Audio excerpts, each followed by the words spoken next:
Good morning, everybody. Happy Monday. We have an amazing show for everybody today. What do we have, Krystal? Indeed we do. So finally, this administration has taken some small actions with regards to their response to Roe versus Wade being overturned. We have those details for you. Also, looks like Elon is backing away from the big Twitter deal. We'll give you all of those details. I mean, this has been a while coming. He's been dragging his feet and trying to make a big deal about the bots and whatever. Trump is responding as well, and that's pretty interesting too. So we will tell you all about that. Also, some new developments with regard to Ukraine, new questions about the U.S. strategy. We have President Biden justifying his trip to Saudi Arabia in a new op-ed, which is pretty revealing.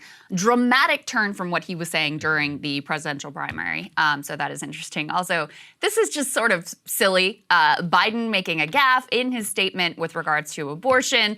White House just blatantly lying to try to cover it up. Not just lying, falsifying the historical record. It's completely nuts. White House transcript. It is a funny, weird, crazy, very revealing story. Yeah. We also have an expert on to talk about the assassination of former Prime Minister Abe in Japan. Insane that this happened. I mean, this is a towering figure in terms of world politics and in terms of Japanese leadership. So all of those details as well. Saagar is looking at whether Biden is too old. I am looking at Mayor Pete's future political plans, but we did want to start with that development, the executive order on abortion from the Biden administration. Let's go ahead and put the details up on the screen here. So finally, we did get some specific actions from this White House that has been under great pressure.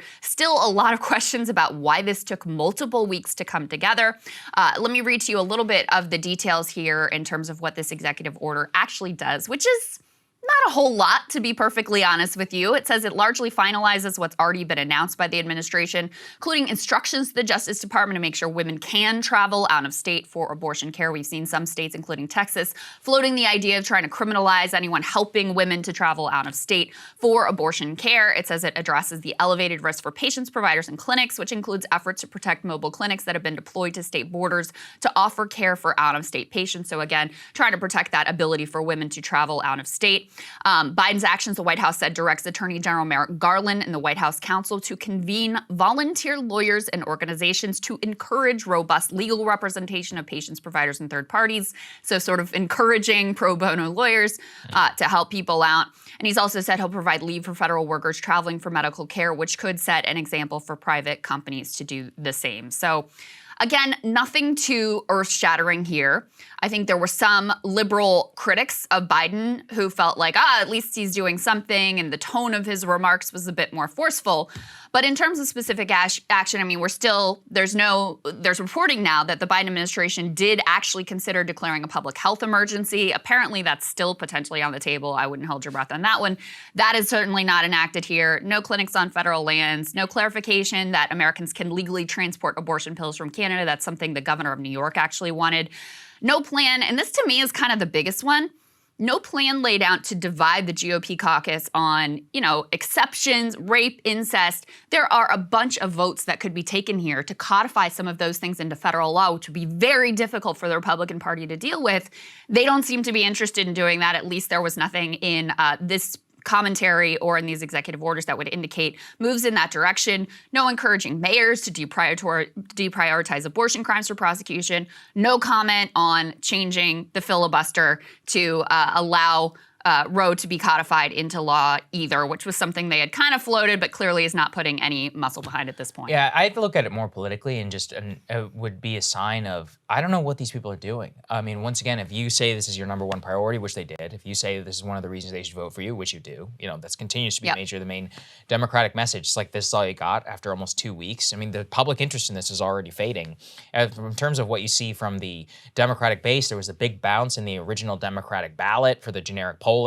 You want to capitalize on momentum and try to meet the moment, and they really just don't have much. And in terms of words, from the president himself, it's not exactly inspiring stuff at the press conference, or not even a press conference, really just a reading of his executive order. Here's what he had to say.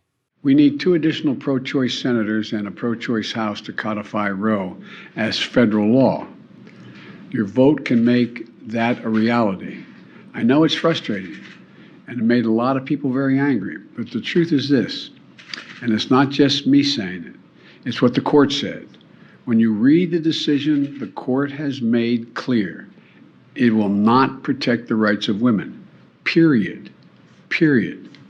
After having made a decision based on a reading of a document that was frozen in time in the 1860s, when women didn't even have the right to vote, the court now practically dares the women of America to go to the ballot box and restore the very rights they've just taken away.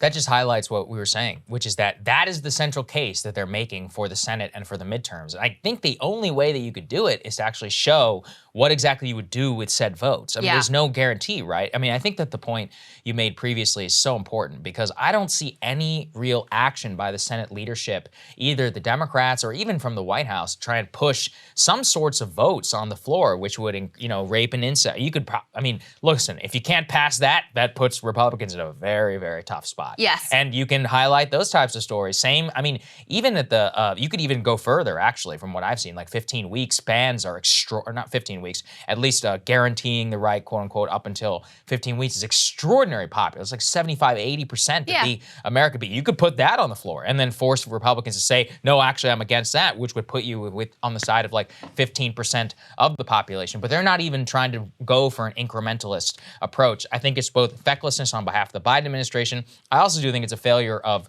we've talked about this, these major Democratic groups. Every day, I can't walk down the street here in Washington without some activist from some ACLU or human rights campaign or whatever be like, do you have a minute to help codify abortion rights? And it's like, well, I should actually stop and interview them. So what are you going to do? What's the plan here, guys? Let's say I'm one of these libs who's walking around the city and I hand you 20 of my hard-earned dollars. What are you going to do with this money? Like, what is the point of donating to you? Yeah, listen, in terms of the midterms, do I think abortion is the #1 issue for voters? No. Do I think that this could be a highly motivating issue for Democratic voters who've been extraordinarily disappointed and disenchanted with this administration if they actually handle it properly? Yes.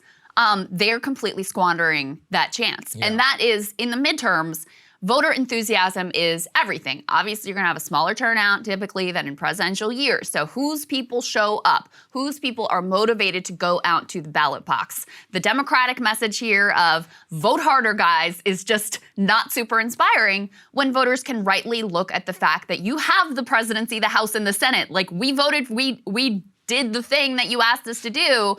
And you're telling us like, oh, that wasn't good enough. We still can't really do anything. When, again, and AOC has been very vocal about this. Elizabeth Warren's been very vocal, laying out, here are some specific steps you could take. And they spend most of their time either hemming and hawing, pushing off any sort of action, in spite of the fact that they had decades, and certainly in the past couple of months, weeks after the leak of this opinion to prepare for this moment so that they could have been ready to go. There's a new article, too, from the Washington Post inside this 2-week delay before they actually got around to doing anything at all. The headline here is 2 long weeks inside Biden's struggle to respond to abortion ruling. The subhead says many Democrats were dismayed by his slow-footed response, but cheered his more forceful tone and actions on Friday. I don't personally really care about the tone. I care about the specifics of what you're planning to do. And it's interesting here because they point to, there's a couple of really detailed anecdotes in here. One that I'll read for you that just kind of tells the whole story about how flat-footed they were caught. First of all, as we've discussed before, they didn't anticipate the timing, which I don't know why they thought that this was going to come out on a different day and had really sort of bet the farm and planned their whole thing around a different day that this was going to come down, but they were wrong about that, so that was weird. But then they say about 4 hours after the decision overturning Roe was handed down, the White House emailed numerous abortion rights allies, asking them to join a call with top officials that afternoon to hear more about the Supreme Court ruling and the fight ahead. Those invited expected a fiery call to action, a detailed plan from the White House, a roadmap, not just for the immediate aftermath, but for weeks and months ahead. Instead, what did they actually get? Top White House and administration officials stressed the issue was important to Biden. They reiterated the actions the president had already outlined earlier that day, including expanding access to the abortion pill, protecting women who travel across state lines to get an abortion. The call lasted all of 20 minutes, and officials took no questions, according to an outside advisor who was on the call. Afterward, multiple attendees complained to each other that the call was a waste of time, and they left feeling deflated. Furthermore, they also reveal in this article that in a recent focus group of Democratic-based voters between the ages of 25 and 39, participants reported also feeling disappointed and discouraged with the White House's response on all of this. So, I mean, that's extremely pathetic. As we've discussed, whatever you think of this decision, this is a monumental sort of turning point in American politics, a truly sort of generation-defining decision coming down from the Supreme Court. And their response is a 20-minute call just sort of reiterating their tired talking points. It really is pathetic. And then to your point, Saagar, which I think is an important one about how were these abortion rights groups prepared for this moment? I mean, there isn't a lot of evidence that they were super prepared to take this on either, in spite of this being their entire mission, in spite of having weeks in advance to plan. I also haven't seen them really taking the lead and pushing the White House and coming out, and not just in anonymous quotes to the Washington Post, but really directly saying, hey, here's the plan, here's what we need to do, let's get on board. And instead, and we'll get to this in a minute, the White House is castigating the left and the activists for daring to push them to do more than the pathetic response that they've had so far. I just checked. Planned Parenthood in the last couple of months has raised hundreds of millions of dollars, $275 million from Mackenzie Scott, ex-Bezos, ex-wife alone, just this in the last 3 months. What are you doing? What are you spending these people's hard-earned, I guess some people's hard-earned money on, in addition to Mackenzie Bezos's, or Mackenzie Scott. Listen, it wasn't easy being married to Jeff Bezos. I'm sure. Right, I guess that seems to be the case so far. That's the thing I don't really understand in all of this, which is that it is just extraordinarily feckless, their response. And it gets me back to, you don't have to motivate the entire base. There's a New York Times poll, which we're going to be talking about a lot tomorrow, which came out and said that abortion is only the top issue for 5% of the American electorate. However, 9% of the people are women as opposed to 1% of those of the electorate. So you have, 9%. That's not huge, but that's still millions. And if you get those millions to come out and are energized, the evangelicals always were able to dominate, despite the fact that they were 20-some% of the population at best, maybe 10, 15%, in terms of the real hardcore ones. But they always came out to vote, and they always came out to vote in the primary. They put extraordinary pressure on Republican lawmakers. There is probably some space for pro-choice kind of Democrats first in order to fill some sort of space in that, especially given that they punch so high in terms of elite power. But I'm not seeing any mobilization plan, nothing. But and the other thing is, I don't even think it's so much about which voters this is the number one issue for. I really think it's about an overall picture of incompetence, of, being unable to react, being unable to meet the moment, whether it's on this, whether it's on gas prices, whether it's on inflation, whether it's on any myriad of issues and challenges facing the American people. And this is an incredibly visceral and high-profile issue. And it's one, and this is the part that I think is really important, is, I don't think that for a long time voters have really expected the Democratic Party to be there on the sort of bread and butter economic issues and be the, the New Deal era type of Democrats. But the Democratic Party has said these type of issues, these cultural issues, are the reason that you have to vote for us. These are the reasons that you have to put Democrats in power so that we can do something on these issues. So it's also just a glaring failure in terms of their own explanation of why it's so important to vote for Democrats. It's this clear, glaring failure on an issue that the party itself has prioritized, even if it isn't a top priority for a lot of voters. So, listen, again, it's this executive order, it's too late, it's too little, you don't see the political strategy, you don't see a congressional strategy. Maybe that's gonna come, but I do not understand how you had weeks and weeks and were unable to respond in real time, and this is the best that you can come up with. And things get even worse. So Kamala Harris is actually being pointed to, this is how sort of desperate people are. They're like, maybe Kamala would actually do a better job than Joe on this stuff, which— How's that working out? Yeah, so she got pressed on something really specific here, which is, when Democrats had supermajorities in the past, specifically under Obama, Why didn't you codify Roe? You could have done it then. Obama said it was a top priority at the time, and it didn't happen. So she gets asked, not even really pressed, just literally asked the question about whether that was a failure of Democrats in the past. Let's take a listen to how she handles that. You don't have to abandon your faith, whatever that might be, to agree the government should not be making that decision for a woman. And so that's why I say, let women make those most intimate decisions. Let people make the most intimate decisions that are about what I call heart and home, which includes contraception, which includes same-sex marriage. Let them make that and be free to make those decisions without government interference. When you look back, did Democrats fail, past Democratic presidents, congressional leaders, to not codify Roe v. Wade over the past 5 decades? I think that, to be very honest with you, I do believe that we should have rightly believed, but we certainly believe that certain issues are just settled. Certain issues are just settled. Clearly we're not. No, that's right. And that's why I do believe that we are living, sadly, in real unsettled times. I So- do believe that we rightly believed what we believe. What does that even mean? Okay. And this is, I mean, any candidate and team worth their salt would know this question is coming. Yeah. This is not coming out of nowhere. This is something that has been discussed now since the leak initially came out. This was the immediate question of, well, why didn't you do something about this when you had the power before? Like, okay, we get it. You don't have a supermajority now and you can't change the filibuster mansion, et cetera, but y'all have had power before and you didn't use it. So why?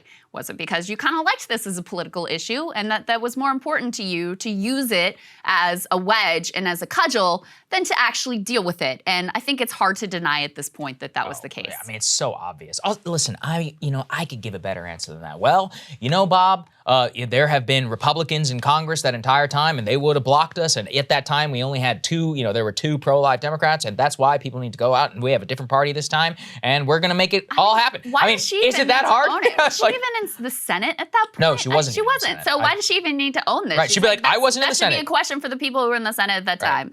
Boom. Boom. Move What's forward. next? And all I'm looking forward, and that's why we need to elect more Democrats in 2024. Is it that hard? Somebody said that she is like a person trying to write a book report about a book that she didn't read. And that is exact. In every interview. Extending the 500 words to as far as possible. Or like that Michael Scott thing. Sometimes I just start speaking and I don't know where I'm going to go. That's exactly how she behaves. She's like a Veep character that has actually come to life. I can't believe that she is the vice president of the United States. And as you pointed out, let's put this up there, which is that now she's in the spotlight because they're trying to elevate her as some sort of Roe spokesperson. I mean, it's just so bizarre. The most untalented person in the entire administration, barely capable of forming a sentence, slightly more so than the actual president of the United States. And yet there's no messaging, there's no plan. I mean, she doesn't even seem, none of these people seem equipped with meeting a moment in any sort of direction, lack of leadership. And I think it is just pathetic to watch her,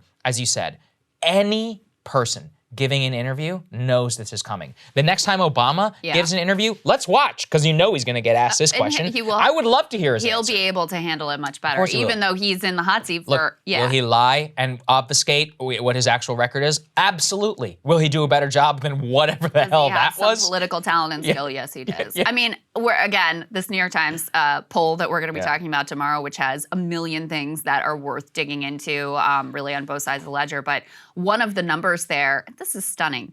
94% of Democrats under the age of 30 say they would prefer a different presidential nominee. Wow. 94%. Because they're looking at this, and whether abortion is their number one issue or not, for a lot of young women in particular, it is an important issue.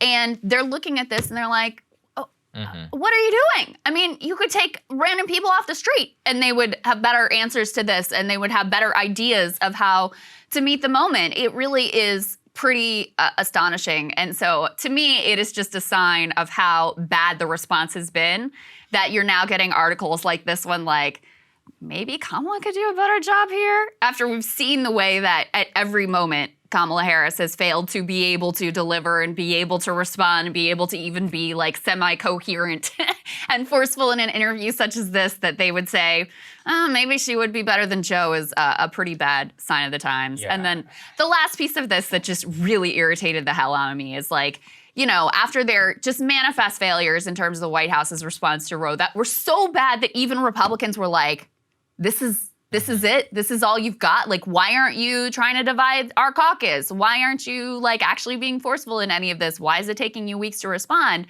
So after their manifest failures, who do they blame? Oh, the activists. They make sure to punch left even on the day when they're issuing this executive order. This is from Kate Bedingfield, who actually is stepping down as White House comms director. But and it's from that article, that Washington Post article that we put up earlier. Their response to questions over the slow response was, Joe Biden's goal in responding to Dobbs is not to satisfy some activists who've been consistently out of step with the mainstream of the Democratic Party. Okay, listen. It's some 2/3 of Americans who are opposed to the overturning of Roe. The Republican position on this is extremely out of mainstream step with the general public, let alone within the Democratic Party. They need their voters, their base voters, to be excited and show up in the fall to make sure that they can keep control of the Senate. And I think the House is, you know, that's a done deal. I think it's already gonzo. But maybe you could keep control of the Senate, and you're certainly going to need these people to show up again in 2024. And your response is just to, like, tell them they suck and tell them to shut up and go home when they're all, you know, energized and trying to push the White House to do something, anything to respond to this.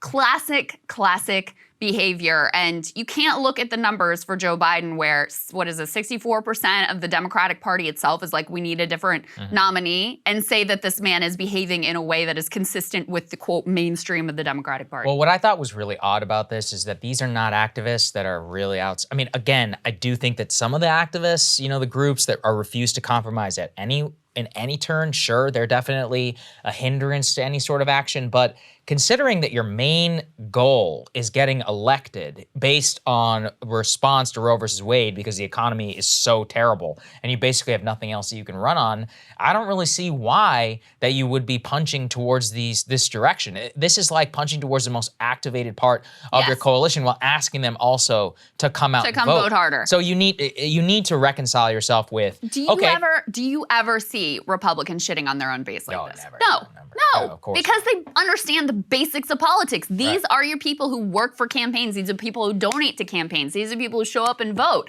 And you're telling them, like, we hate you, you suck. What is going to make them want to turn out and vote for you and support you? I think that they're deeply defensive, if I had to guess, which is that the White House, you know, whenever these people, they get together, they really do believe in their heads that they're doing the best job they possibly can. They don't understand the media coverage. By and large, every time you'll meet somebody who's in power, right or left, they all say some version of the same thing, which is, I don't understand why people don't understand what we're doing. Like, the media is being so unfair to us. And like, this is what you don't understand, X, Y, and Z. So they're like, hey, you know, in the past, we've punched the activists on defund the police, which was unpopular, but this is just not the same. I mean, it's also not the same activist pool. It's not the same donor group. It's also, again, just a lack of inability, or it's an inability to meet a moment where you could actually energize a lot of these folks into getting involved into the political system, which is what you would want. And, you know, as much as I've trashed Planned Parenthood and all those groups, these are very powerful organizations who are on the Democratic Party organizationally. They have a huge amount of cultural power for young women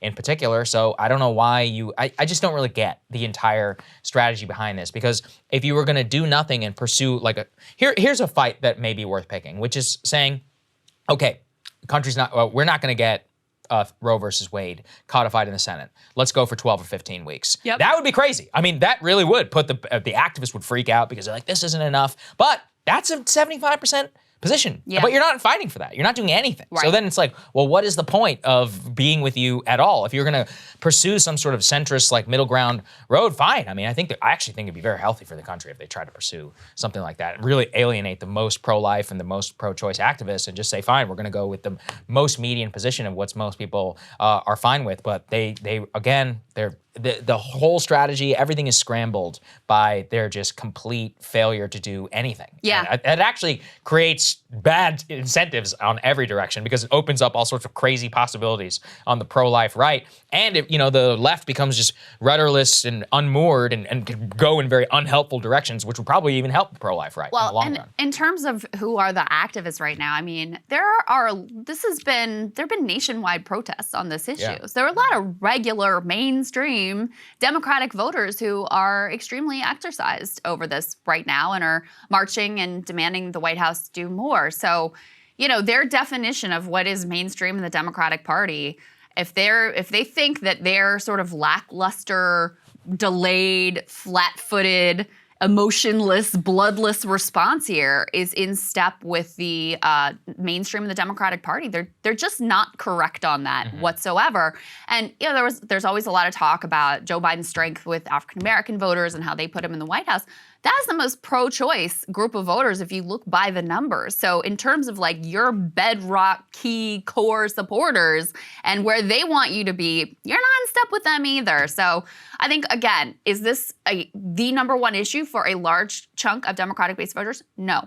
Does it contribute to an overall picture of them being flailing, rudderless, the great word you just used, just unable? So they're not only just reacting to events, but they're reacting extremely slowly, like in an incomprehensibly slow way to events as they unfold. Yes, I think that's why this issue is really damaging for them and has very much opened up the eyes of some normie, vote blue no matter who, liberals who have never really been willing to directly criticize Democratic Party leadership. And they're looking at this and going, oh, you all were full of it. All the things that you said you were fighting for, you're not fighting for those things. Yeah, no, absolutely. Okay, let's talk about Elon. This is a big, dizzying story. So let's try and break it down from the top. Let's put this up there on the screen, which is that Elon, on July 8th, late in the evening, decided to file to back out of the Twitter deal. He said that Twitter has completely obfuscated its business fundamentals, specifically focusing on bots. He said Musk was, quote, terminating the merger agreement. That was a letter by his legal team towards the Twitter board. Now, what happened immediately afterwards is just almost within 10 minutes, Twitter has gone ahead and said, we intend to file suit against Elon Musk in order to try and close the deal. Now, I just want to focus, though, on Musk's filing. Here's what he said. Twitter, quote, failed or refused to hand over information that would help Musk and his team ascertain the true number of bots or spam accounts on the social media platform. And, quote, sometimes Twitter has ignored Mr. Musk's requests. Sometimes it has rejected them for reasons that appear to be unjustified. And sometimes it has claimed to comply while giving Musk incomplete or unusable information. So he is going to have an extraordinarily difficult time actually getting out of this. Let's put this next one up there. Excellent Wall Street Journal piece, which is that this essentially sets the stage, Krystal, for probably a decade or more of legal wrangling, if that's actually how it's going to happen. Because here's the issue. The text of the deal as written says that it's very difficult for Elon to get out. He has to be able to close the deal. Twitter even has a mechanism within it in which they are able to file against Musk to force him to close the deal per the terms of the merger agreement. And a lot of this is governed by SEC rules and regulations as well. The problem is that Elon is going to have to prove that Twitter was in major breach of the contract and prove not only some like hand waving around, they won't give me enough information on bots, that they were knowingly misled him. This also was part of the problem in terms of his tender offer on Twitter in the first place, is he didn't actually do a lot of due diligence on the company. He just kind of came out and was like, hey, I want to buy it. Yeah, and they were like, okay, yeah. let's do it. So a lot of people pointed out at the time that they actually could very much work against him in a court of law because he should have done a lot of pre-deal diligence in terms of asking for info before he signed a very onerous contract. That's why Twitter's board is very much I would say they're in the strongest position. Now, that being said, that doesn't mean that they're going to be able to close this deal. It could just be that they may force, currently under the contract, Elon has to pay Twitter $1 billion no matter what. Now they could actually get that, to be much higher. But Wall Street has thought for a long time, and I mean, the vibe has basically shifted on this. Like, nobody's been talking about it. Elon, his tweets and none of this have really been engaged in terms of trying to actually buy Twitter or talk about Twitter policy now for the last several months. That's true. In that time period, Twitter itself has been in complete chaos. Their stock, trading way below the so-called purchase price. I think the money part of this too is very important, which is that the deal itself was closed right before the crash. I mean, Elon's net worth is dropped by about $65 billion after he actually closed the deal. The problem is that a lot of the money that he was actually going to use to finance this outside of cash was going to be loans against his actual holdings in Tesla stock. And Tesla is down pretty significantly as a result of the crash. And it's not just Tesla specifically,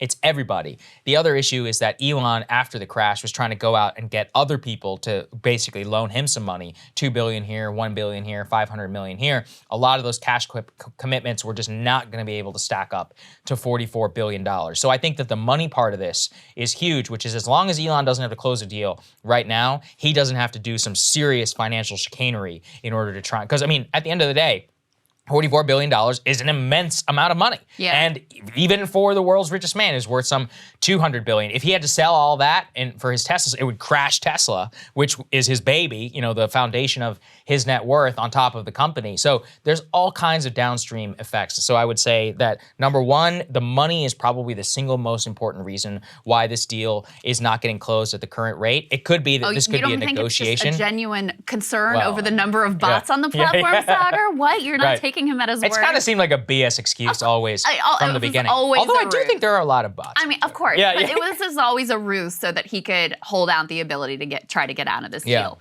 And, you know, it's interesting what you're saying because that does make me realize even if in a court of law, all the legal experts they quote here are like, he doesn't really have a leg to stand on. That they never see, that it is very unusual for courts to say basically like, oh, you materially misrepresented something in a way Yes. that could blow up this whole deal. That almost never happens, and it certainly does. He does not have a strong enough case here with regard to the number of bots to be able to really persuade them that that this happened. But if he could delay the outcome ultimately, potentially he'll be on firmer financial footing when this all is ultimately resolved. Or he could just pay less. Who knows? Right. Yeah. So maybe that's ultimately the move here. They actually said, because the other thing he points to is not just the bots. They also, Twitter, I guess, swapped out some executives, fired a few sort of key executives, and he's also saying, oh, that was a material change, whatever. Legal experts say that argument's a little bit better, but no one seems to think that Elon is going to actually be able to prevail in this fight. But the other question is like, okay, so let's say he loses. What happens? Yeah, now what? Because can you really force him to go through with the deal? That's not something that's really been done in history. So they quote this expert who says, what are they going to do if there's a judgment? And he says, well, I'm still not going to buy it. They don't really have tools to force him to go through with it. You don't put people in jail because they don't buy something. So, you know, there's also a big question of, okay, so what does that ultimately look like if Twitter is successful in a court of law, because they can't really force him to do it if he's not willing to do it. So maybe they settle on a lower price. Maybe there's a bigger breakup fee. Who knows? I think But the this is fee is going to the- be, as you pointed out, this is going to be a long time before this all ultimately shakes So the out. last time that anything even remotely close to this happened was Apollo Global Management, which is a hedge fund, was ordered by a Delaware judge to close a $6.5 billion deal to Huntsman Corp, which is a chemical maker, after they tried to back out. Ultimately, the two sides settled, and Apollo agreed to not take over the company and just pay them a hefty fee instead. So look, a decade from now, it's very possible that that could be the case. And there's no jurisprudence to just force somebody to buy something. At best, I think they can hope for a multi-billion-dollar payout kind of for their trouble and for the hit to their stock and all of that, and damages, et cetera, and then try to move forward from that. Although maybe he will just buy the company or try to buy the company at some $25 billion valuation instead. Yeah. That's probably the best case scenario. I mean, I also suspect the money is definitely a key piece of this. I also suspect because the few ideas that he floated in like the little PowerPoint or whatever presentation he put together, this was not really well fleshed out. No. And so I think he probably realized this was a much larger can of worms and time suck and way more complicated than he initially thought.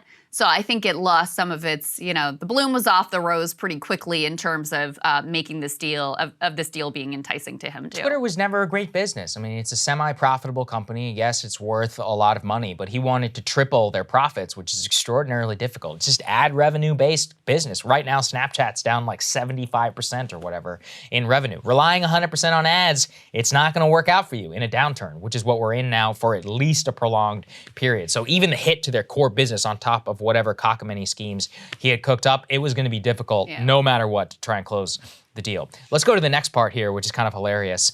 Donald Trump trumpeting see what I did there? In his Truth Social alternative, let's put this up there on the screen. He was at a rally in Alaska speaking out against Lisa Murkowski and on behalf of Sarah Palin, who is running for Congress, by the way, undercovered story. And he lashed out at Elon Musk and the, quote, rotten Twitter deal.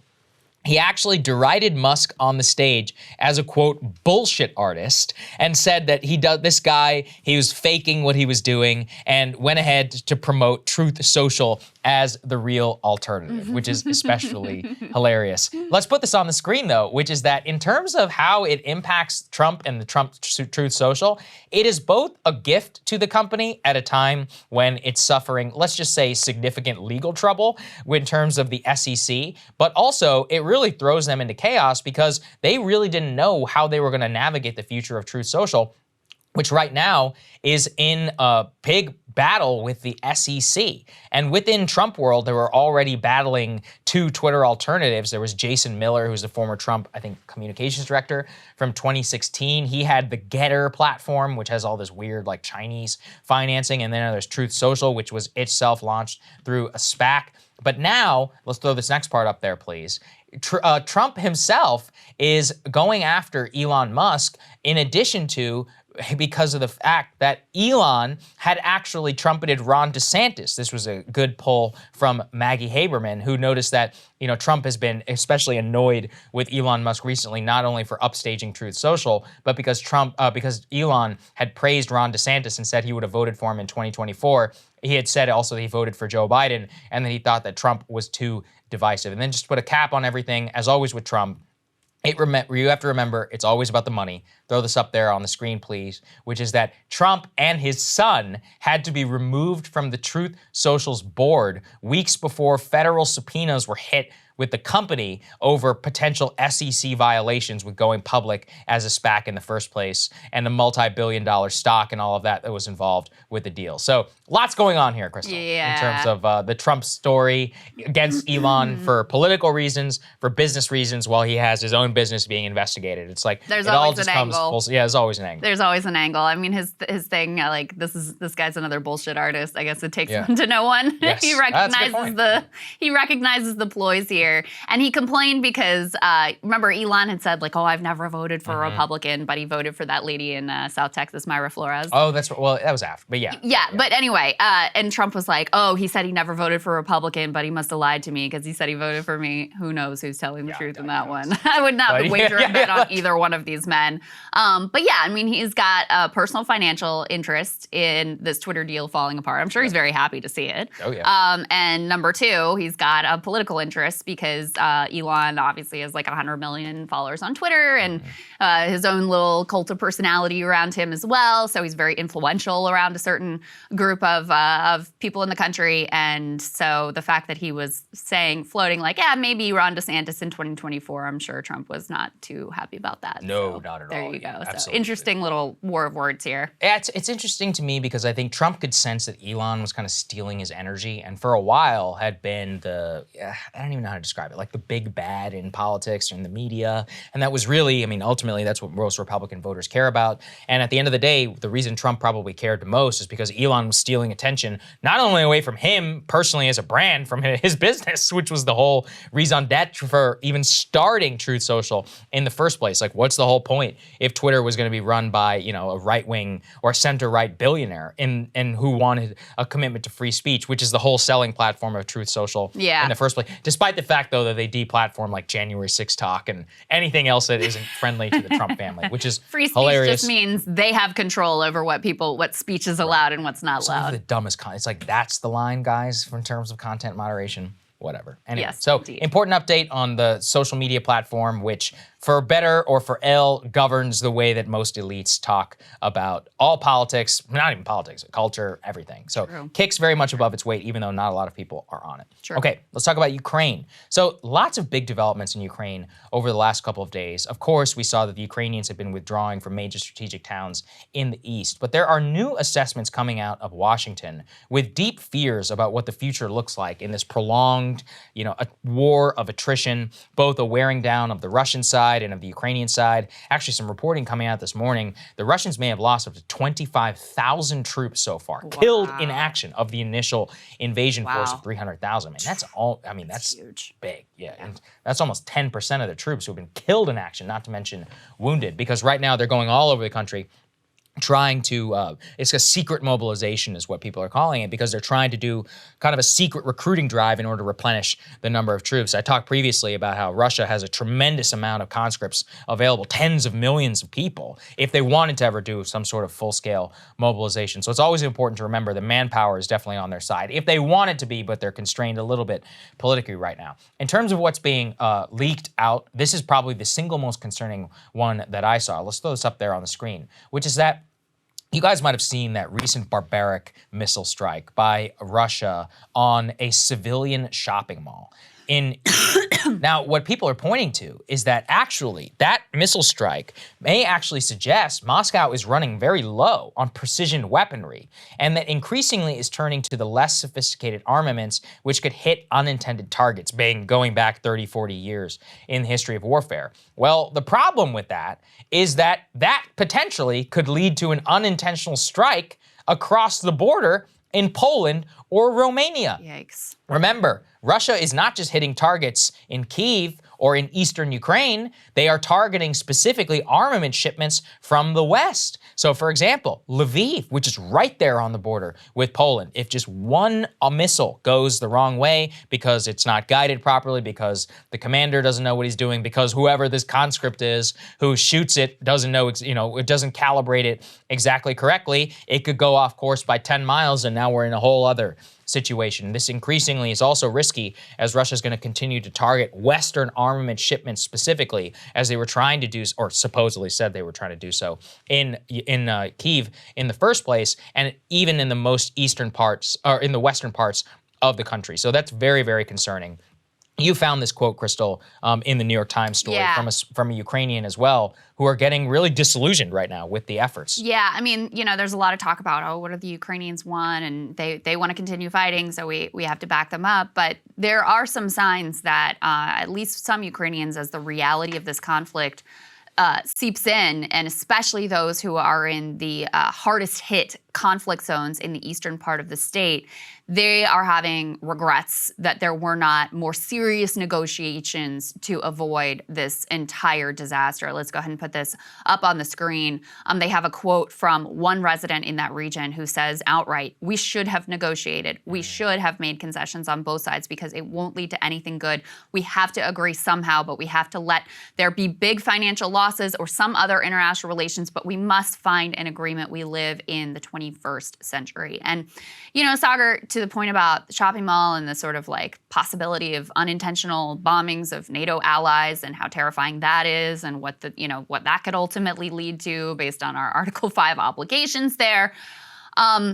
I think it's very easy as a story like this drags on, as a horrific, brutal, bloody, murderous conflict like this drags on, as we're very insulated from it here in the West, to sort of forget about the risks and just how dangerous and fraught a situation it is, and how quickly it could escalate, how quickly something could happen that could cause this thing to spin out of control in a direction that no one, not here, not in Europe, not anywhere, wants it to ultimately go in. So it is really important that we always continue to remember just how close to the edge we are here, and how close we are to a direct conflict with another nuclear superpower.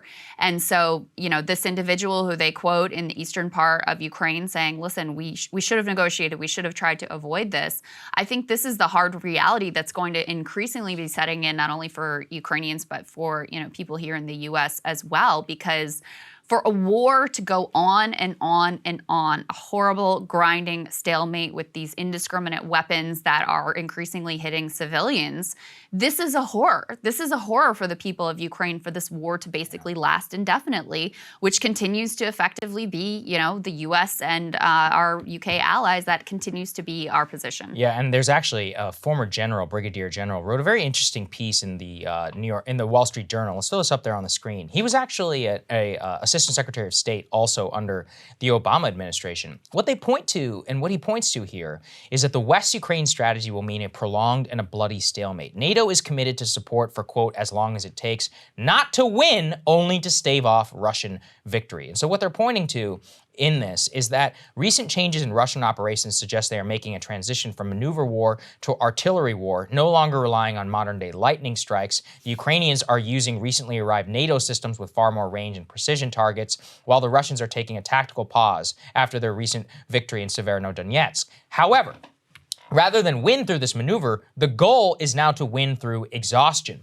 Both Mr. Putin and President Zelensky seek to wear the other side down, and the NATO promise of indefinite resupply to offset the Russian artillery advantage will likely result in an even more static front line. So what does that mean? More grinding up against each other. It's called, Dan Carlin famously referred to it as the meat grinder in his Blueprint for Armageddon World War I podcast. This is very analogous, obviously not the same in terms of the casualties or the horror, but 1/10 of that is still horrific and still a lot of casualties. Yeah. So this is important also, is to then see, okay, is it working? Is our strategy grinding the Russians down? Are they anywhere close to giving up? Now, should you believe Putin all the time? And is he a bullshit artist in his own right? Absolutely. But let's throw this up there on the screen. Here's what he's telling the Russian people. He says, Russia has barely started its action. He says, quote, it is a tragedy for the Ukrainian people, but it looks like it's heading in that direction.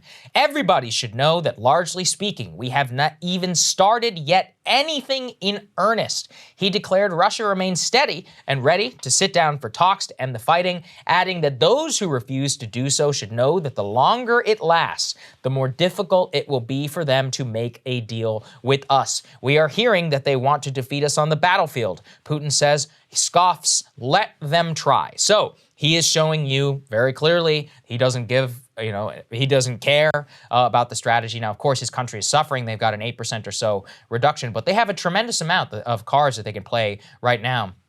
Did my monologue last week on July 7th about the upcoming shutdown of the Nord Stream pipeline. That pipeline officially shut down today, actually. Wow. And just to show you that Western resolve isn't what it is, one of the reasons that they had been trouble with the Russians said that one of the reasons that gas had already been shut by almost 60% to Germany is, hey, we can't get some of these turbines which we ordered from Canada. And Germany has put tremendous amount of pressure, which the Canadians have just acceded to actually ship those turbines to Russia to keep the gas flow from Russia to Germany. So Germany is like, listen, we need the gas. They're basically going to do anything. That effectively means by giving them that wind turbine or that gas turbine, they are basically committing to hundreds of billions of dollars more to the Russian regime at a time when gas is sky high. So on the one hand, they're shipping weapons to Ukraine, NATO is. On the other hand, the centerpiece of the European continent's NATO power is sending hundreds of billions of euros a month over to Russia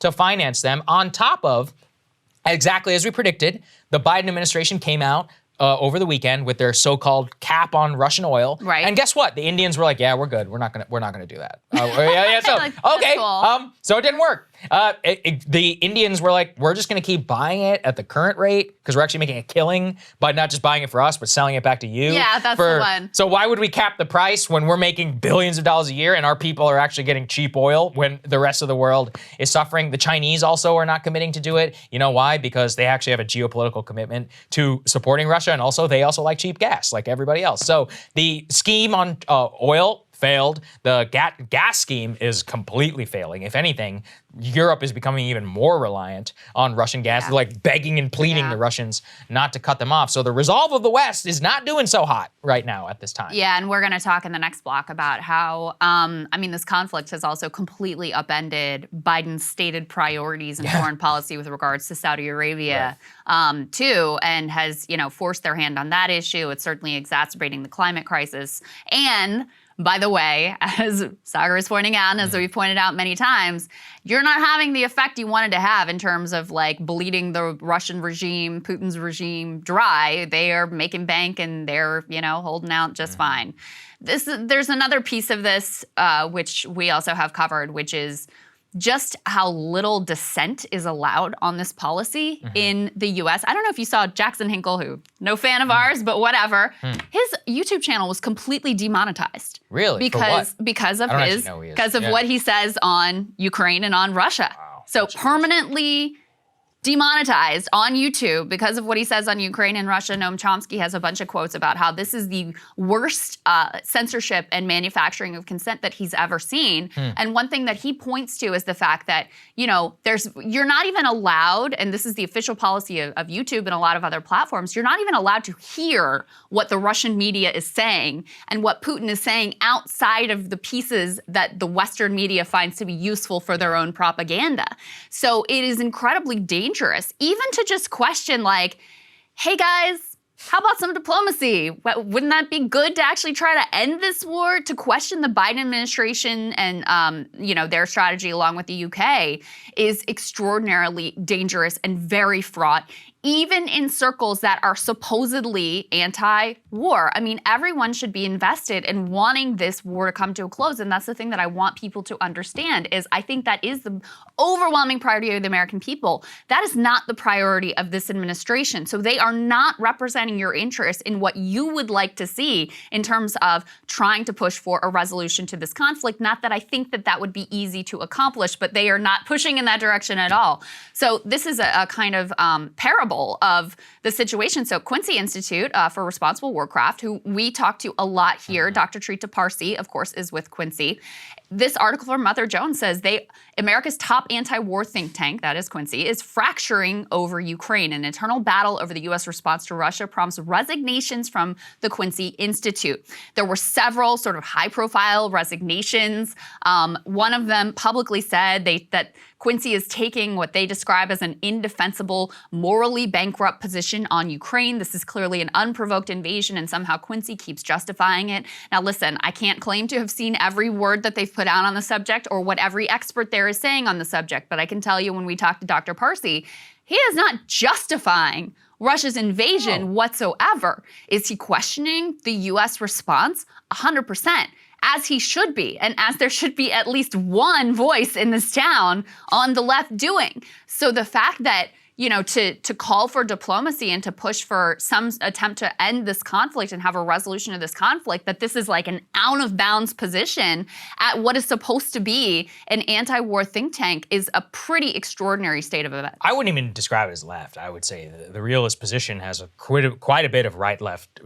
Yes, that is white, true. Left, Yep. right, and I mean defense priorities. There's long been libertarian organizations here in Washington, and they've always been subject to accusations of being Russian stooges. I covered this a lot, I think even on Rising. It's one of the last things that we did about the Atlantic Council was in complete meltdown because there was like 2 people there who were Koch funded who said, hey, maybe we should have a semi-non-hawkish policy towards Russia. And they were like, oh my God, they have to be forced out here. Kremlin stooges. Yeah, Kremlin stooges. And I think it's deeply sad that this is happening. Look, I think that in this country, we should have robust debate all the time, especially amongst the elites. One of the things that I despise most about them is that they look at you like a crazy person when you articulate basic stances, as I have here. Like, how much longer should America be paying $5 or, $4.68 a gallon in order to secure the integrity of Eastern Ukraine? Is that worth it? For how much longer? How many more square miles and of is that Eastern working? Ukraine? Is that policy even working to secure Ukrainian And let's say it was working. I would territorial integrity? I would ask the same question, by the way, even if it was working. Which we did, yes. And they won't. They look at you, they're like, what are you, a Kremlin stooge? Or like, what, you don't care about? I'm like, listen, the world is complicated. There's a lot going on. We have to have checks and balances. If you have a realist orientation, you're capable of understanding there's human suffering on the globe, and there's not always sometimes something that you can do about it to the most maximal extent, as we found out in Libya, Syria, and elsewhere. And then we also found out that if you do something about it, sometimes it actually ends up way worse than when you originally did. So what exactly is the desired policy policy. So this has long been a tool of neocons in Washington, which is now being adopted by the establishment to just say that any dissent whatsoever is, helping America's enemies. I actually remember Dr. Parsi, just so people know, he's my professor in graduate school. And I remember, I was very different at the time. And he would articulate pro-Iran deal positions where I was like, hey, I never thought about that. Yeah. It was so helpful to me to actually sit with somebody who was completely counter to the way that I thought about the world and just really internalize and think differently about what could happen with America's role in the world, giving an articulate and different view of American foreign policy and its goals. And that really helped me change and kind of arrive to where I am today. So I think that this lack of representation is tremendously a disservice, because NATO is a good example. We're going to have a vote in the Senate eventually, sometime in the next year, to admit Finland and Sweden into NATO. Yeah. You will not hear, beyond this show, one iota of criticism of not just that decision, but of previous NATO expansion. That is counter to modern American history.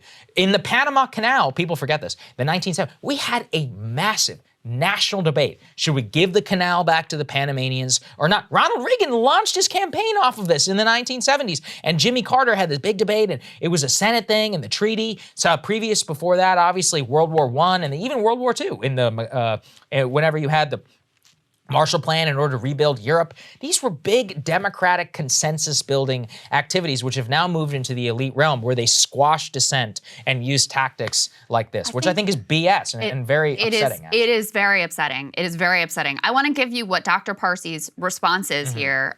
He says, listen, a quick glance at our website would show that the statement about them justifying the invasion is just simply not true. It is true that we are pushing for diplomatic solutions. We are not going along with the idea that it's a good thing to change the objectives in Ukraine towards weakening Russia, which was the stated policy of Secretary of Defense Lloyd Austin, because we believe that could lead to endless war. That's their actual position. That's everything I've ever seen coming from there. And if that is like out of bounds, this is insanity.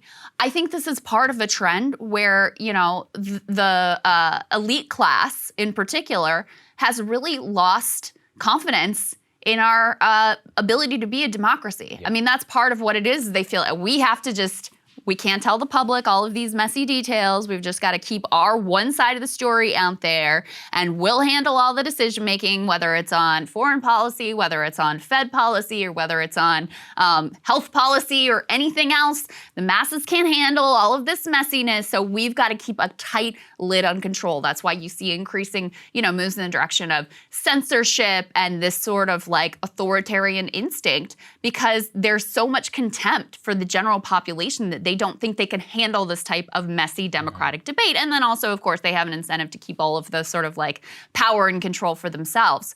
So that's why this is such a really worrying and disturbing trend, that even in, overtly sort of pro-peace, anti-war think tank like Quincy, that I think does phenomenal work, is an extremely important part of the ecosystem here in Washington, is oftentimes a lonely voice in terms of what they're saying and the view of the world that they are articulating and the view of American foreign policy that they're articulating, that even within that space to say, hey, how about diplomacy, that's out of bounds, not a good thing. Yeah, I think not a good thing at all. Completely agree with you. And this is actually a perfect transition to our relationship with Saudi Arabia, which has been completely shifted. The Biden administration has been basically decided to completely turn their policy upside down now that they are forced to go and grovel to the Saudis to try to, increase the oil coming from the spigots. And Biden has decided to meet with Saudi Arabia. And just as a reminder, this is a country that he said on the campaign trail he wanted to make into a pariah state. Now he's writing an op-ed that is justifying his imminent visit to that country. Let's go ahead and put this up on the screen. So it says, Joe Biden, why I'm going to Saudi Arabia. This is in the Washington Post. And there was basically one honest sentence in here as far as I could tell. He says, its energy resources are vital for mitigating the impact on global supplies of Russia's war in Ukraine. So even though the Saudis have been horrific actors, what they have done in Yemen is an absolute atrocity. Of course, murdering Jamal Khashoggi, which Washington Post, a writer there, a journalist there. In spite of all of that, he's now like, well, I gotta go and beg and bend a knee for them to turn the spigots back on. And he has this line in here that I think is really, really disingenuous, which is, he says, Saagar, from the start, my aim was to reorient, not rupture, relations with a country that's been a strategic partner for 80 years. Today, Saudi Arabia has helped to restore unity among the 6 countries of Gulf Cooperation Council, has fully supported the truce in Yemen, and is now working with my experts to help stabilize oil markets with other OPEC producers. Okay, again, what he said on the campaign trail is he wanted to make them a pariah state. Those were the words. So that was your indication there was, oh, you just wanted to reorient the relationship? Okay. What bothers me about this is that the Biden administration are capable of being realists. They're like, okay, well, Saudi Arabia, they got the most amount of available oil that they could pump immediately to alleviate the global supply. That means that we're going to have to go over there hat in hand to the murderous crown prince, MBS, hat in hand. So they're capable, and they're also capable of saying, and this is a barbaric people who, and I'm talking about the leadership, who behead people in the streets and barely allowed women to drive like a decade ago and continue to cover them up and have lack of human rights for many people who live there. So they're capable of just putting all that in their mind and saying, but at the end of the day, cheap oil is worth it. But then if I say something like that about Ukraine, then I'm anti-democracy, and then it's all about human rights and the global order and all this stuff. And I can't say, well, why not? Why doesn't the same application of thought apply in this instance? And they're like, oh, well, it's just different. Well, why is it different? It's like, well, Saudi Arabia commits, effectively like a mass famine on Yemen in their bombing campaign, which we supported them in the past. Why is that not equivalent in any way to what's happening in Ukraine? And the fact is that it is, especially in terms of a humanitarian tragedy. But it all falls apart because they're incapable of just saying the truth, which is they care more about Ukraine than this. And so they're willing to sacrifice on their stated ideals for cheap oil in the Saudi relationship than they are in the Russian relationship. That then opens the question of, well, which one actually is worth it? Also, why are we so dependent on this country in the first place? Second, should we really be allowing this amount of influence, cash and more, and to be completely understated by the U.S. elite when they are, supplicating themselves to our interests in Eastern Europe, which are supposedly triumph this?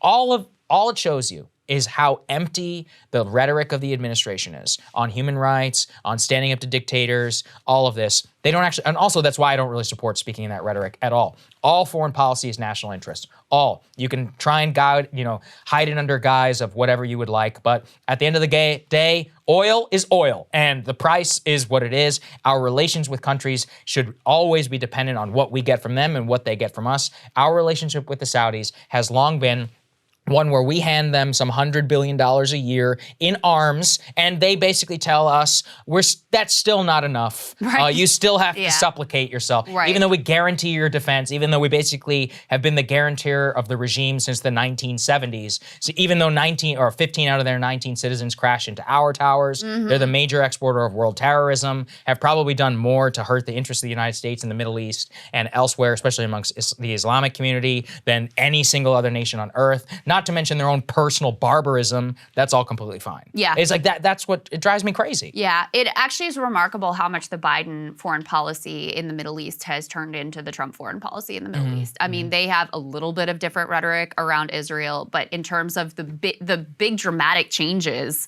that Trump made with regards to Israel and Palestine, the Biden administration has not actually rolled any of those back. And they also, they're not back in the Iranian nuclear deal. I mean, the Trump administration pulled us out of the Iranian nuclear deal, so they were more sort of like aggressive about it.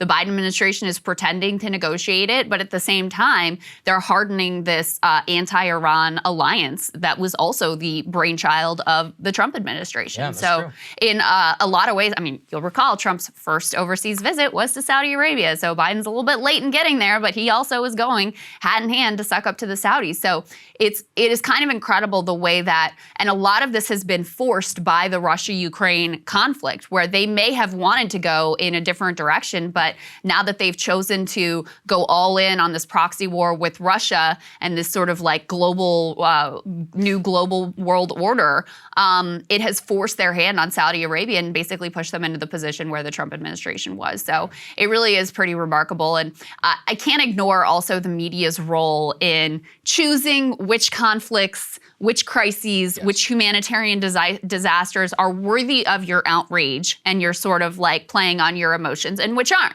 If you saw Yemen in the news and the, on the ground reporting and the horrific atrocity, I mean, the pictures of the kids and the babies there and what they have been put through, in large part by Saudi with our support, there is no doubt the American people would be just outraged. They'd be beside themselves. They'd be looking at this trip to Saudi and go, what the hell are you doing? I mean, it's bad enough people know what happened to Jamal Khashoggi, and that creates some reluctance. But they saw what was going on in Yemen and explained it in the same emotional terms that are used to talk about the conflict and the disaster and the humanitarian crisis in Ukraine. There would be a very different public perception around this shift in policy from the Biden administration. So it shows you how powerful the media is in terms of what conflicts they choose to highlight and what conflicts they don't. I haven't seen a lot of Yemeni flags on liberal bumpers around the DMV region, I guess is what I'm trying to say. 100%. And actually, I think the American people are with you. I think the elites are the ones who are not. They know what happened on 9/11. Everybody knows what happened on 9/11. And remember also that the Saudis and the Bush family spent $2 billion in order on an ad campaign to be like, no, it wasn't on us. It was just our citizens and our ideology that happened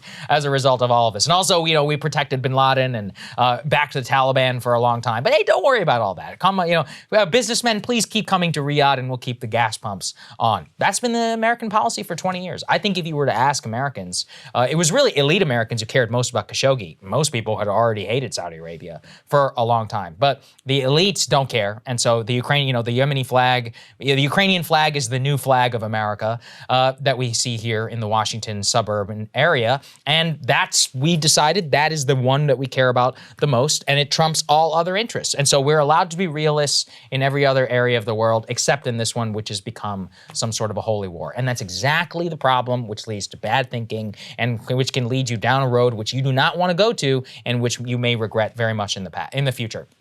Okay, let's talk about Biden. This is a especially hilarious one. Yeah. So from that speech that we showed you about Biden on Roe versus Wade, he pulled a Ron Burgundy and quite literally read things on the teleprompter which you're not supposed to read. I'm not exaggerating. Let's take a listen.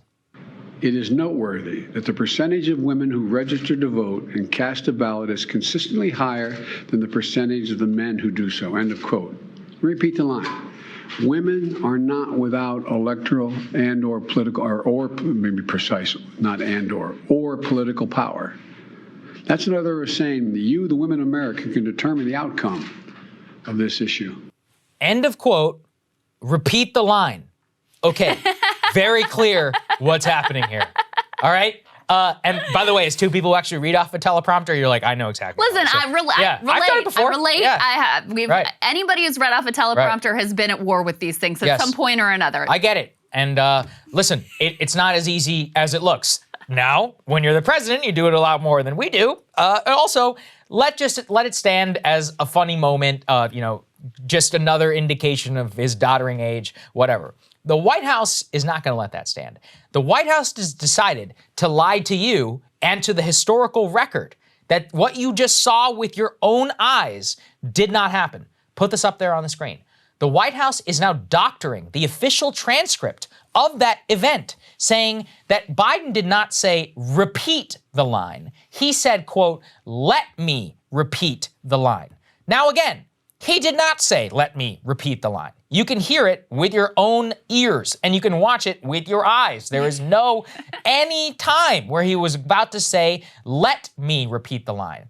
And yet, the White House was so upset that they actually replied to the assistant press secretary to that clip on Twitter, and said no. He said, let me repeat the line, because that clip was going extraordinarily viral. At a current count, it has 42,000 retweets and over 15 million views, because everybody can see it. The guy pulled a Ron Burgundy. Maybe even joke about it. Be like, hey, he's Ron Burgundy. Or like, whatever, make a joke about San Diego. They're not capable of that.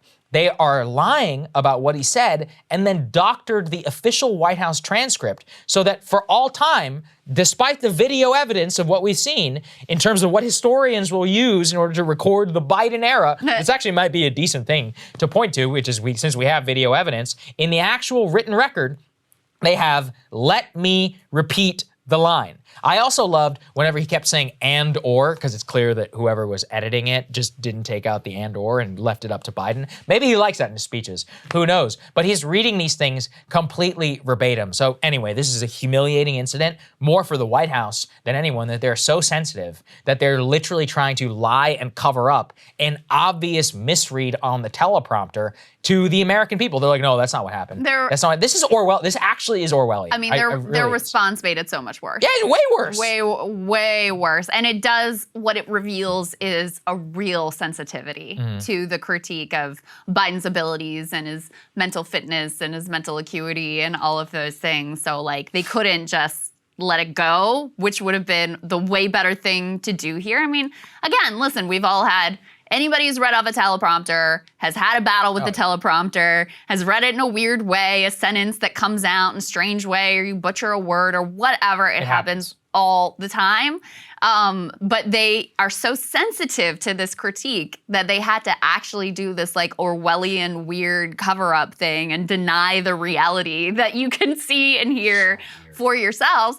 And I mean, there's also something to be said too about these are the people who are all like, oh, the war on facts and truth and all of that stuff. And then when they're a little uncomfortable with exactly how something comes out, they're like, oh, let me just go in and edit that transcript right quick and make sure it accords to what we are telling the public to believe actually happened in contradiction to their own experience of that moment. What's also weird is that why this clip? There are a million, the 4th of July clip where he's like, what about America? And you're like, what did you say? What? I mean, he trails off and embarrasses himself all the time. So why is this the one clip that you've decided to go on the attack for? But they did, and they're lying to you. They're completely lying to your face. And to this date, the White House transcript remains in the position of the administration as he said, let me repeat the line, despite clear evidence. This actually is a problem because I learned this when I was a White House correspondent. Those people are not political staff. They're supposed to be like White House archivists or whatever. They're like staffers. That does the transcript? Yeah, the people who do the transcript specifically for this reason. You're not supposed to be able to politically doctor a transcript. So somehow they were able to convince somebody who has human ears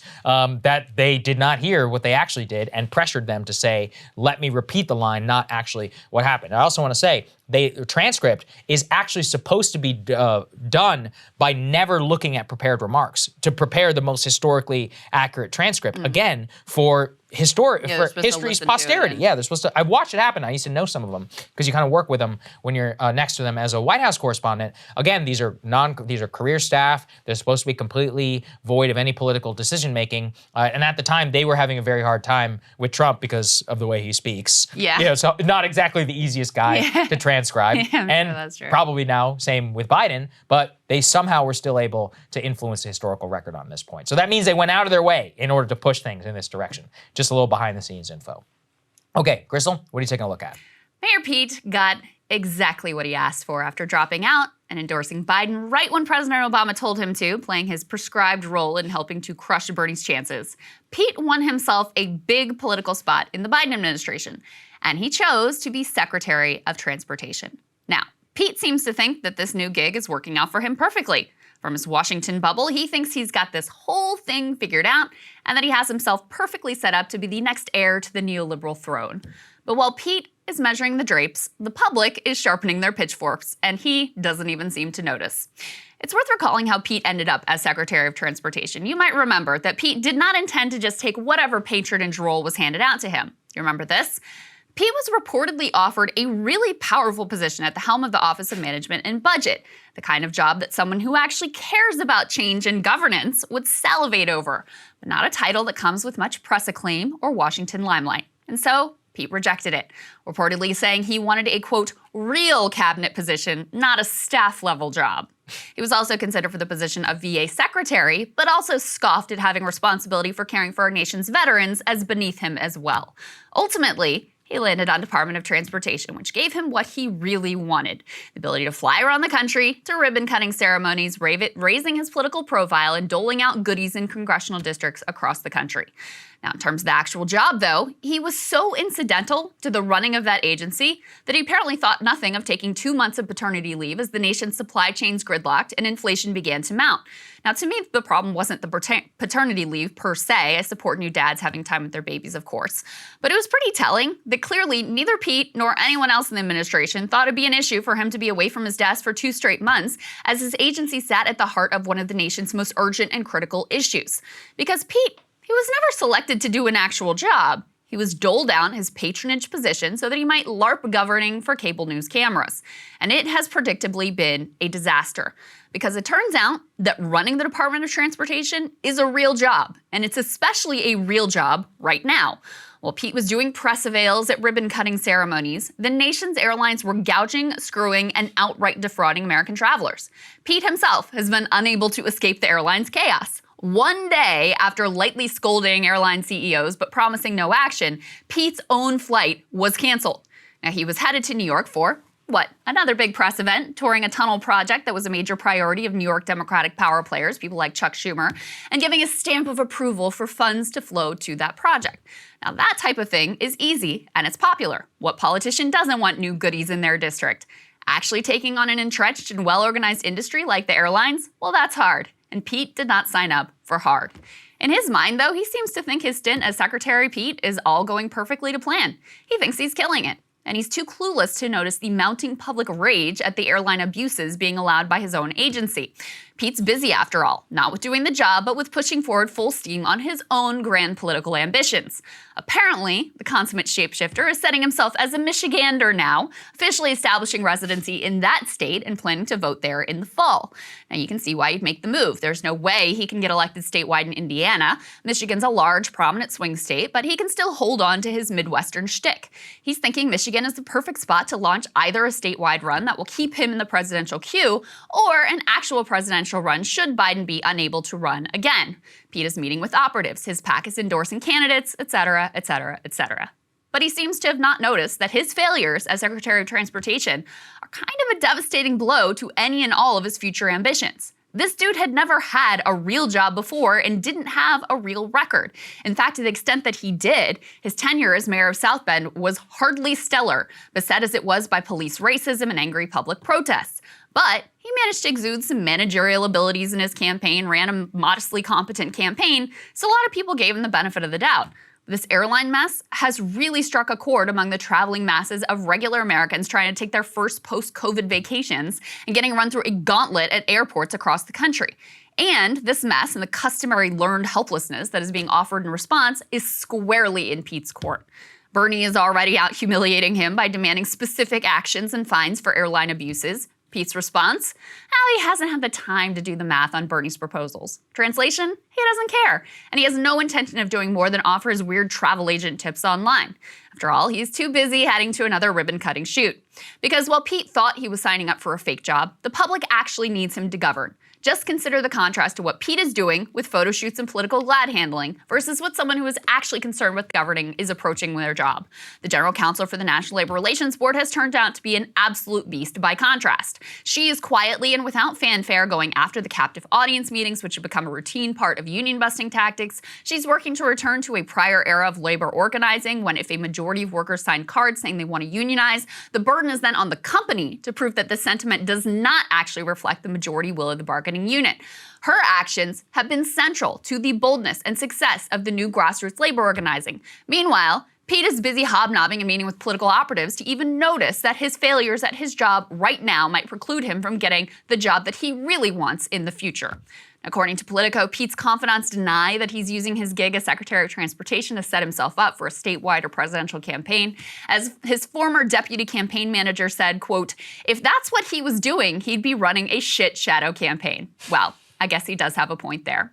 The Michigan move, pretty interesting. Oh, This guy is such an operator, and yet he's in such a bubble that he doesn't know his inability to do his knitting at his current job is really undercutting his ability to fulfill his grand political ambitions. And this guy's on vacation while the airlines are literally falling apart. You know, I said I would report back. Here it is. So I had 2 flights over the weekend, basic ones, just to Boston. Both of them delayed, both of them not for incoming aircraft reasons, but because of airline staffing issues. Wow. You can't even make it up. And It's the so whole bad. time I was like, well, at least I have something I can talk about while this is all happening. And then at the same Silver thing lining. happened, I was asking around, and the people, there's major ground delays at the airports themselves. Again, the airlines are blaming air traffic control. They're like, no, it's not an air traffic control problem. We don't have enough staff in order to move stuff around. Or another person that I knew had said they just gotten off a connecting flight where they pulled into the gate, and then they didn't have enough ground staff to move whatever the connector thing is to the air. So they were stuck sitting there for an hour waiting for this door in order to move. The jet bridge or whatever they Jet call bridge, it. that's what it is. Waiting an hour for the jet bridge. Oh my This is God. what they Oh my say. God, By the way, that's this so is terrible. Boston Logan Airport. Probably one of the top 5 countries in the entire top 5 airports in the whole country. What's happening in like Omaha or like connecting areas? They're screwed. No wonder there's getting so many cancellations. Unless you're flying on a major route, at least there you can probably cancel or you can probably bet on some delays. But if you're flying in a mid-market city, I mean, you're banking on cancellation. It's like a 25% chance. It's just funny because you can see why he picked this job. Oh, yeah, And and the part of it he wanted to do, he's doing a lot of, which is just New like, highways. let me dole Yeah. out the money, let me fly around the country, let me meet with political, officials and get in good with them and set myself up, and let me make sure my PAC's doing well and put my hands over here in the endorsements and all that stuff.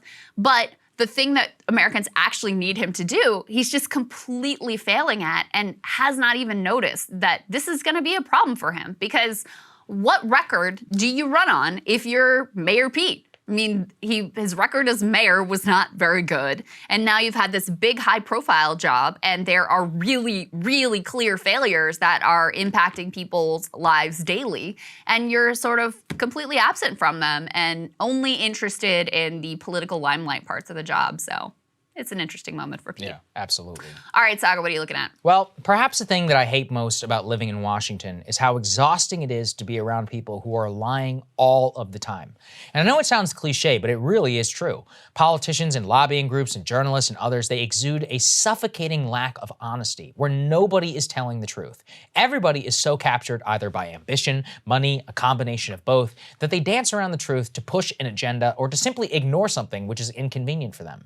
That is how we are in the situation where we are today. 614 days since Joe Biden was elected to the presidency of the United States. And it is finally okay now to talk about how freaking old he obviously is. That has been coming for some time in Washington. Obviously, trying to get millions of people who were trying to ignore their lying eyes of an aged and elderly man incapable of speaking properly in the highest office in the land. But what really broke open the floodgates for the media was the Atlantic's Mark Leibovich. Leibovich has long functioned as a kind of inside outsider, someone inside the veneer of respectability, but who is biting enough to tell truths when they are barely okay to tell. This time, he wrote bluntly in the pages of The Atlantic, quote, "Let me put this bluntly. Joe Biden should not run for re-election in 2024. He's too old." That sentence, while obvious to some of us for more than 800 days since Biden began running for president, has lifted one of the most bizarre veils in modern American politics, acknowledging the honest truth at last. Soon enough, Peter Baker, himself a respectable and longtime figure of the Washington establishment and the chief White House correspondent for the New York Times, wrote a blistering and obvious story on the front page of the Sunday Times yesterday. Headline, quote, "At 79, Biden is testing the boundaries of age and the presidency."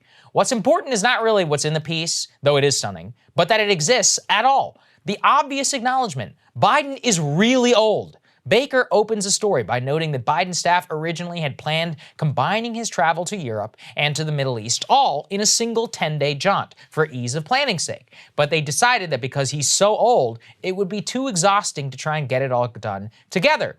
Instead, they planned a week in Europe and then a week-long sojourn back here in the US, and then a separate few days in the Middle East later. Here's how Baker describes the mood inside the West Wing. Quote, his energy level, while impressive for a man his age, is not what it was, and aides quietly watch out for him. He often shuffles when he walks. Aides worry he will trip on a wire. He stumbles over words during public events. They hold their breath to see if he makes it to the end without a gaffe.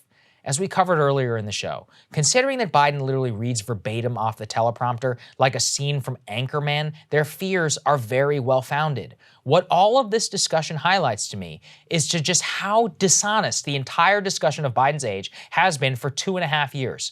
I can barely describe how vilified Krystal and I have been since early 2020 and late 2019 for bluntly talking about Biden's age. We were called ageist at first, and then the regime discovered their real attack. Biden doesn't speak badly because of his age, it's because he has a stutter. The breakthrough happened in February of 2020. A writer named John Hendrickson penned a long piece about how Joe Biden overcame a childhood stutter, which reminded him of his own. How anytime Biden slipped up in his speech, it's because of that childhood stutter. Now, miraculously, nobody asked this question. Why was he cogent and a decent speaker for 40 years of politics, and then all of a sudden, nearing 80, the so-called stutter just rematerializes out of nowhere? Obviously, you're not allowed to ask that question, even though it was obvious to anyone who has watched Biden over the years. I went and selected a random interview from November of 2010 when Biden was vice president. Watch this interview and tell me this is the same guy who is president right now. Do you have faith in President Karzai? Look, I've known President Karzai for a long, long time. I think he's in a very difficult position. We could argue that there could be a stronger leader, but you deal with the hand you're dealt, as the old saying goes. And we are all on the same page now for the first time. That guy has not been around for years. Let's just be honest about it. In fact, the people who were the least honest about Biden's age were actually Democratic operatives in 2020, which is ironic because, as Glenn Greenwald points out, they were the same ones who knew him best and realized how far gone he was in 2019 when they didn't realize he was going to be the nominee. In fact, the first person to notice was the dean of the Washington NBC media, Andrea Mitchell, who in 2019 wondered this about Joe Biden on the air before a Democratic presidential debate. Look, he has been a skilled debater. We saw him with Sarah Palin. We've seen him in the past. The question is, does he still have his stuff? And spontaneity. Yeah, and how sharp is he? Does the Joe Biden tonight, he the same Joe Biden who could respond with one word to a you're raising the question by the question. A younger Brian Williams. We're raising the and question. Just say, how sharp is he?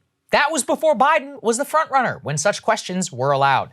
As Glenn wrote in March of 2020, a major Democratic pundit, Jamil Smith of Rolling Stone magazine, even wrote, quote, "I'm no doctor, and I had a family member where dementia contributed to his death. I will be the last one speculating about Biden's cognitive decline, but his campaign is irresponsible to let this go unexplained or diagnosed, if the case may be." That was in August of 2019. It was always evident, most so to the people who knew him best and saw him over the years. But the media cut off and silenced dissent when it was evident he was the nominee only 2 years later, acknowledging what we all knew all along. It really is a crime against the American people for covering this up.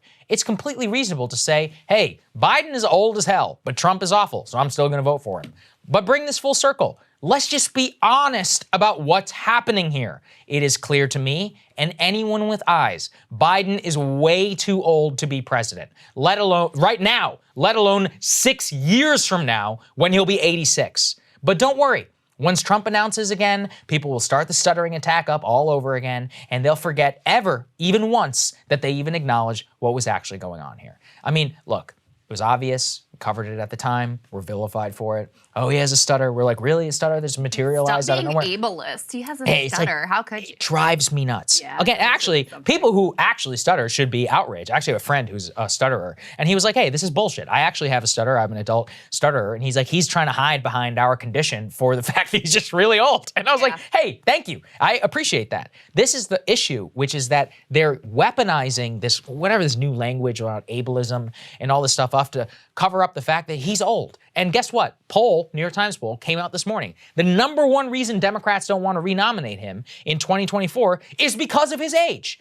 Normal people are like, look, no disrespect.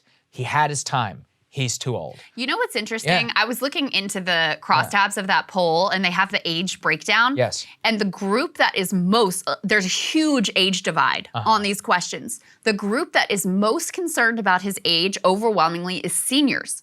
People who are 65 plus. I get it. 60% say that age is their number one concern. The youngest demographic, only 14% say that. And it's actually the fourth in line of their top concerns. Their number one concern is just generally job performance, that he's not doing a good job. Number two concern is he's not progressive enough. Number three is prefer someone new. And number four is age. I mean, probably in part because young people, this is a group of voters who had a great affinity for Bernie Sanders. Yes, yeah. So they look and they're like, it's not really the age that's the problem here. It's what he's doing in the job, which is very much how I feel about it. But I also feel about it that we should have always been able to discuss this openly and candidly. And even if you are someone who is just like a Democratic Party stalwart and the Democrats got to win and they got to be a bulwark against the Republican Party, you're doing yourself no favors by not openly and candidly discussing this in the Democratic primary and then in the general election.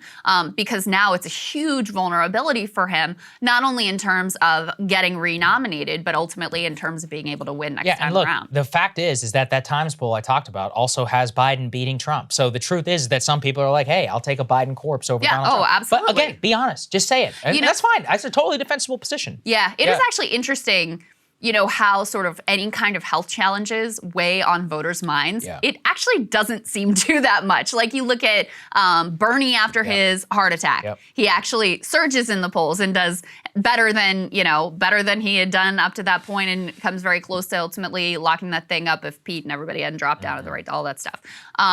You have John Fetterman right now, who suffered a very serious stroke, has been off the campaign trail for quite a while, but is just like crushing Oz on the airwaves and belittling him as a carpetbagger and, as a multimillionaire who's filming campaign ads from his mansion in New Jersey and all of this. And according to the polls, at least, is being very effective in that. Is actually doing better than the Democratic gubernatorial nominee who didn't have the stroke and has an even more extreme opponent that he's up against. So, I think voters are capable of weighing health concerns and considering whether that is, significant enough for them to go in a different direction, or whether their ideology or their partisan affiliation or whatever it is ultimately stronger. But should have enough respect for people to just be honest about what's going on. And the truth of the matter is, I don't think the press ever really persuaded the American people that this wasn't a potential issue for Biden, because it was just so apparent. It doesn't matter, though, because they didn't even allow discussion of it within the media, which itself should be representative of the broader conversation. So it's obvious here that a lot of people have concerns. And listen, talking about it is completely fine. And the way they do it is they do the same thing with Feinstein. They'll be like, sometimes they quote somebody who says, it's like, look, she's obviously senile. Just say it, okay? Yeah, but it took a long time before they do anything on that, too. And it took she's like 90-something for them to finally acknowledge it. Everybody's known it in this town for years. They did this in the past. Strom Thurmond, this is actually a bipartisan issue. He was senile. He was like 100 years old or whatever for the last 10 years of his life. Washington Press, there was one guy who wrote about it the entire time. Yeah, because of respectability concerns. It's ridiculous. Yeah. All right, we got a great guest standing by, Tobias Harris. Let's get to it. Joining us now is Tobias Harris. He is the biographer and author of the iconoclast Shinzo Abe and the New Japan. He's also senior fellow for Asia at the Center for American Progress. So Tobias, thank you very much for joining us. We really appreciate it. Thanks for having me. So you wrote the biography on Shinzo Abe. He was assassinated, sadly, over the weekend in Japan. Just describe for us what this means in terms of Japanese politics, kind of who Shinzo Abe was for a broader general populace, and then as his biographer, what your reaction to the news of all of this is.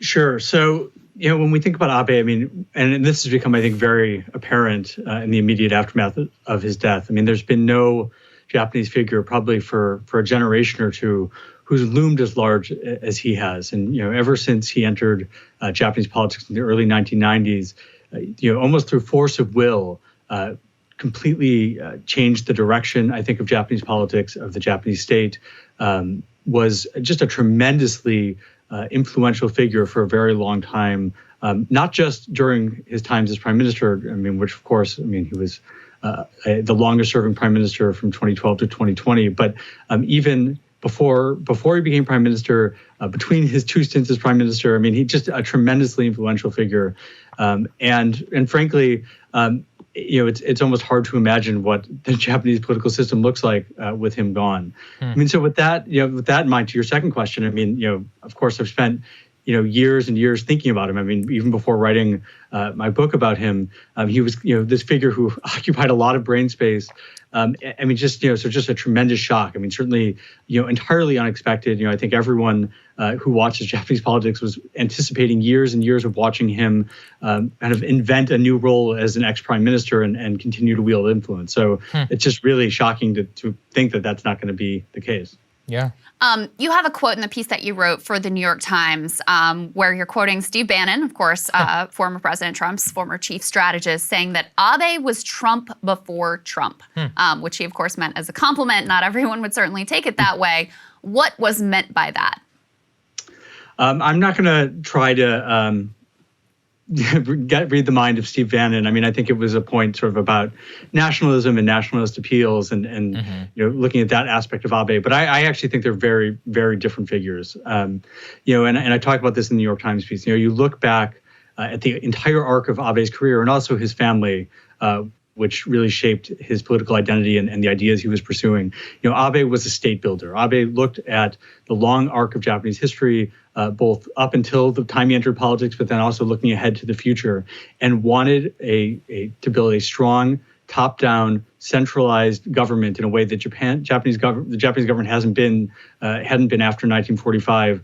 That was going to be able to have a proper national security establishment that would be able to respond to crises effectively, that would really be able to meet the challenges that Japan was going to face in the coming decades. And he was very clear about this. He was persistent about it. It was something that he always made clear. And so, and also with that came, I think, a certain amount of flexibility and pragmatism. It was always about, what do I need to do to make sure that Japan is strong and prosperous and secure in an increasingly dangerous world? And frankly, that also meant that he was willing to do things like open the Japanese economy to trade, welcome foreign investment, welcome more immigration. I mean, you have a record, by the end of his tenure, you had a record number of foreign workers in Japan. That does not sound like Trump before Trump to me. One thing, though, that is an echo of some of the debates, at least that we're having now, that are unfolding on the right of American politics is he introduced his own version of patriotic education into schools. There was some whitewashing of Japanese war crimes in World War II, which is very much a break from the way that this had been dealt with in schools and in sort of national culture before. Could you speak to how significant that was and what he was getting after there? Absolutely. I mean, and I don't want to downplay that aspect of him. I mean, there was, that was certainly early in his career back in the 1990s when he was a young lawmaker, trying to make his name. That was an issue he attached himself to. There was this movement to change the textbooks that were being used in schools. Fierce enmity towards the teachers' unions, which really throughout the entire Cold War period had been some of the most radically left-wing unions among all Japanese unions.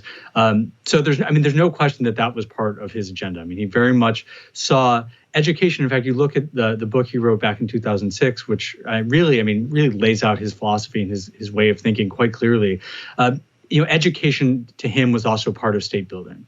And, he looked at going back to 1945, under the U.S. occupation, one of the things the U.S. did was completely reform the Japanese education system, much more local control, of course, much more room for the teachers' union to influence what was happening in the classroom.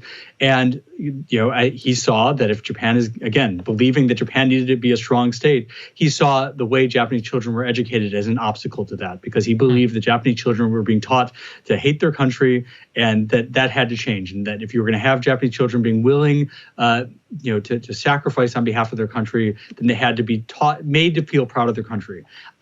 Personally, I don't think you need to downplay historical atrocities to make people feel proud of your country. And I think frankly, lots of Japanese people felt proud of what was built after 1945 and the country that Japan became. So, but this was absolutely part of his program. It was clearly something that he wanted to change about the country.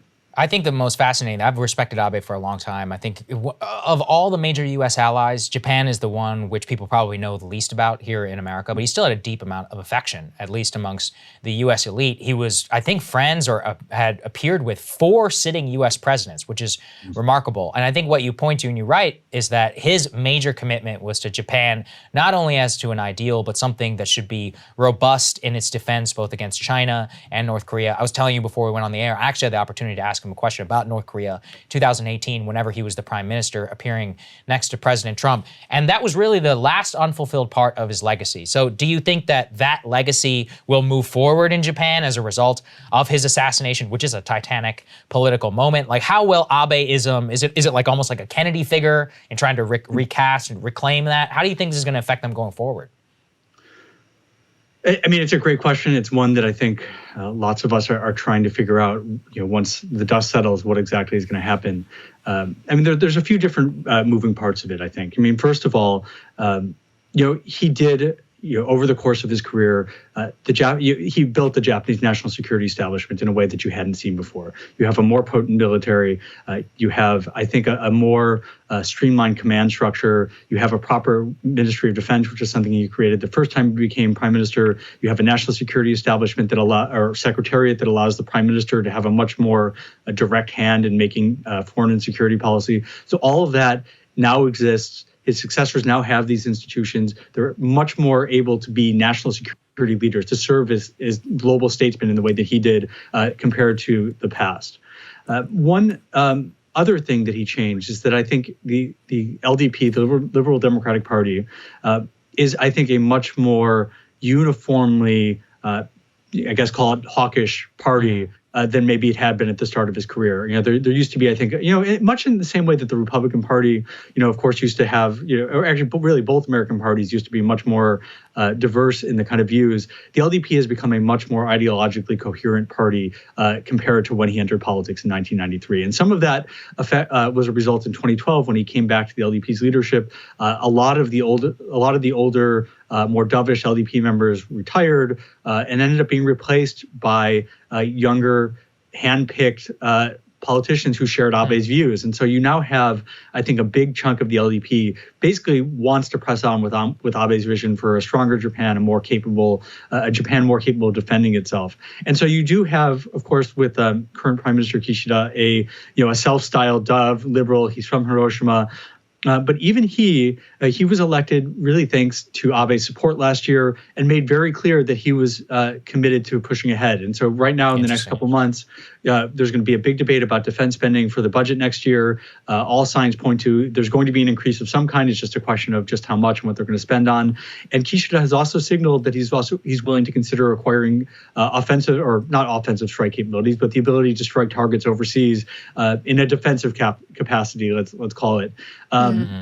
And so that's where we are right now. There's still some questions about what the public's going to sign on for, what members of the coalition government are going to sign on for. But certainly there's a lot of energy behind moving ahead with that.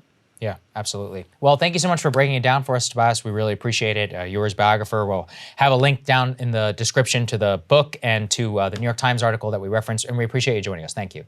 Thank you.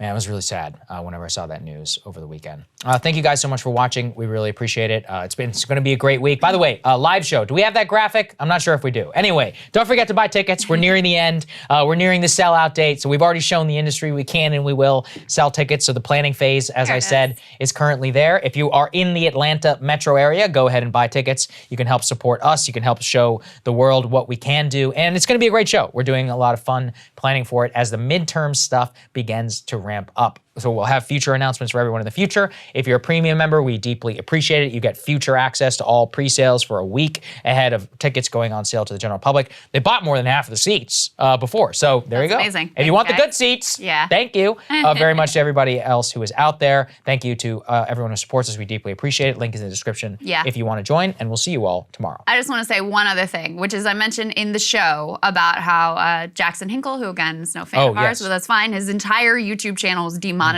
because of his critique of the sort of DC consensus with regard to Russia and Ukraine. And it was another little reminder for me of how— That's a good point. How precarious the YouTube situation is, that they could just permanently pull the plug on your ability to generate any revenue off of your content. Just one day they can just do it. There's no redress. There's not anything you can do about That's it. a good point.